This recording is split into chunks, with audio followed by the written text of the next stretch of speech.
कोई और रास्ता नहीं है। लेकिन अगर पिछले जन्म में किसी को गहरे संभोग की अनुभूति हुई हो तो इस जन्म के साथ ही वो सेक्स से मुक्त पैदा होगा। उसकी कल्पना के मार्ग पर सेक्स कभी भी खड़ा नहीं होगा और उसे हैरानी होगी दूसरे लोगों को देखकर कि ये क्या बात है, लोग क्यों पागल हैं, क्यों दीवाने हैं। उसे कठिनाई होगी ये जांच करने में भी कि कौन स्त्री है कौन पुरुष है, इसका भी हिसाब रखने में और फैसला करने में कठिनाई होगी।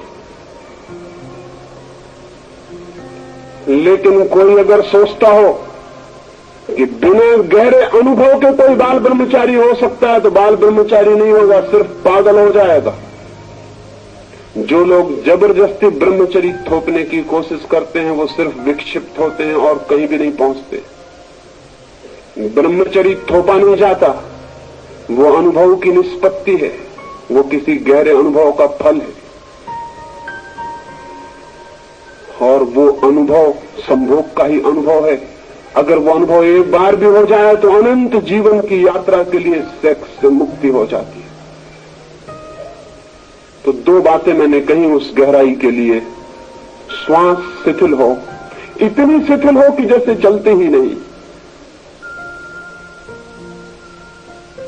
और ध्यान सारी अटेंशन आज्ञा चक्र के पास हो, दोनों आंखों के बीच के बिंदु पर हो।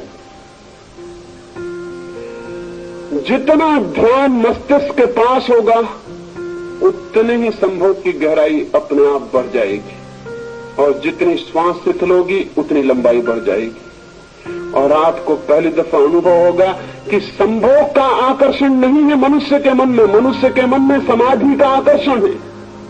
और एक बार उसकी झलक मिल जाए, एक बार बिजली चमक जाए और हमें दिखाई पड़ जाए अंधेरे में कि रास्ता क्या है, फिर हम रास्ते पर आगे निकल सकते हैं। एक आदमी एक गंदे घर में बैठा है, दीवारें अंधेरी हैं और धुएं से पुती हुई है, घर बदबू से भरा हुआ है, लेकिन खिड़की खोल सकता है।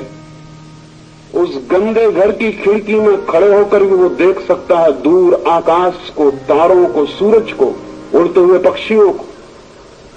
और तब उस घर के बाहर निकलने में कठिनाई न रह जाएगी।